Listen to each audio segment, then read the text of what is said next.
Now, hello everyone, welcome back to the channel G-Man Aviation. Now, in today's video, we are back in the flight simulator, and you might be wondering what kind of runway I'm sitting on right now, because there's a big X under it, kind of the same color as our Savage Cub. Now, this could mean a lot of things. The main thing that it means is that the airport is closed. For general aviation and commercial aviation, no plane should be landing on this runway. Now, this can either be because of a military base runway, abandoned runway, or any type of problem that a runway or construction, these would be painted so an aircraft knows not to fly on this runway. Now, this can also mean a RC aircraft or RC runway model runway airport, which we'll actually be checking out today. Now, yes, everyone, this is actually going to be the model aircraft field in Naperville, Illinois, close to where I live.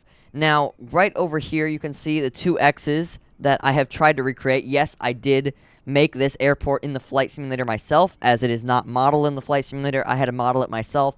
Kind of a hard thing, kind of not a hard thing, but it will look a little weird, a little different to this satellite thing. We won't have this cross in the middle, but of course, it is good enough. It is the exact same length as the runway in real life here, so we will see how planes can actually take off from this field. Now, this is just a random field in the middle of some sort of prairie park reserve here in Naperville, Illinois. And you can see there's just a few little tiny things here. Planes fly here, RC aircraft fly here. But you can see the X's for normal planes. Say you were flying up here and you were trying to make an emergency landing, where would you land? This is what we're going to be checking out today. Can big planes take off from a small RC airport? And can planes land on an RC airport? Let's get into it. Alright, so the plane we'll be trying out first is going to be the Savage Cub. You guys know this one for its very quick takeoff speeds. Now we're going to do kind of a engine spool up takeoff, where we'll have full power on the brakes, and then we'll release the brakes while the engine is spooled up. We're going to keep ourselves on the center line here. Now, let's see. Oh my god, we can take off. The Savage Cub did just take off from our little RC airport club. So you can see we are already flying at about 30 knots. You can see our lovely airport over there. Alright, so we have just taken off our plane from our little RC club. Of course, this did work. But now, say we are in the middle of the skies of this prairie preserve, and oh no, our engine has just shut off. For whatever reason, we do not really know right now. But we're pretty low to the ground, which means we should probably find a place to land. Now, even if I didn't take off from this runway, I might be saying, hey, this looks actually pretty suitable. Maybe I should try to land here. Now, of course, the X's might be a reason you wouldn't land here. But I say, might as well, right? We should just be able to land here on the runway right here. Better than landing in the grass. You can see, oh boy, I forgot this was a tail dragger. Maybe we shouldn't have gone so far on the brakes.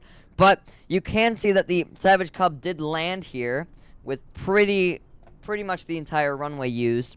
But the next plane, we will be moving up in size, of course. Let's try out a Cessna 172 here. Let's just try to land at this airport, since probably takeoffs from this point will not work.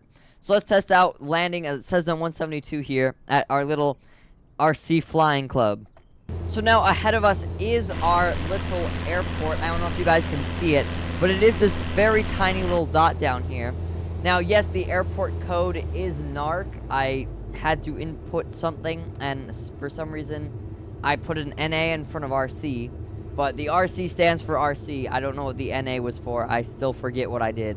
But yeah, so the airport code is NARC. We'll just ignore that for now. But it is also very close to the Naperville Aero Club. So you could fly directly in there or come out here. So this is our cool little thing. In this landing, we will have the engines on, because it's definitely significantly harder. So we're just going to land here on our tiny little airport. We'll just pretend like we have an engine failure or something went wrong, or that this is just a normal airport where Cessnas land every day. Definitely would not be real. And also, of course, this is the actual runway length. I know that there's a lot more field here, but this is the real runway length from the thing. You can see we're at the waypoint. We're really fast. I do not think this is going to work. Oh my god, we bounced. Yeah, we are dead. We are so dead. Yeah, this is definitely not a very good idea for larger planes.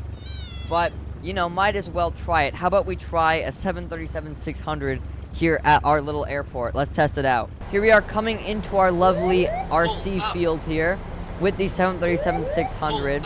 Of course, we want to slow down here. We're going to kind of come through the trees here. And then just land kind of hopefully a little early. And then just try to land here. Let's just attempt full reverse thrust. Yeah, we are off already, off into the field. This is definitely way too hard of a test for the 737. We are still flying here. I am slamming on the brakes. This definitely can land quicker. I do not know why my brakes aren't working, but we have definitely landed quicker here before. But you can already see, if we go into the other camera mode, that we are very, very far away from our airport. Now, the 737 can definitely land quicker than this, I know, but definitely in this test is going to be much harder. It kind of has this difficult set of trees here right before the runway. But if you will actually see the size difference here. See, the 737-600 is pretty much almost half of the runway size. So this would be a really, really hard airport to take off from. So let's try our last and biggest plane of the video, the 787. Let's test that one out. This is definitely not going to go well. Let's test it out. Here we are coming in with the 787 to our airport. This is definitely not going to work. It is very, very speedy here. This plane does not really go slow, and it's also pretty much the size of our runway. You can barely see the runway down there. This is probably one of the shortest runways that 787 would ever land on. No smart pilot would do this. Oh boy. We're about to stall out. No. Yeah, we are dead. This did not work out very well for us here on our 787. We did stall out kind of before the runway here. We have now hit all the trees. This would definitely not have worked. Let's just see the size comparison to the 787 to our runway. Yeah, so that is the entire runway. So unless the 787 could stop directly once it hits the ground, we would definitely never be able to land this plane on this runway. Now that is absolutely the crazy part of this video.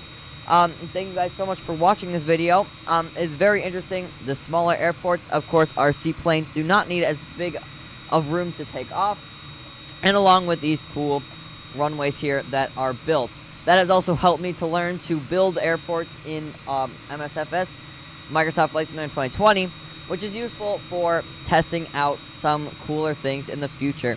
So thank you guys so much for watching this video again, and have a great day.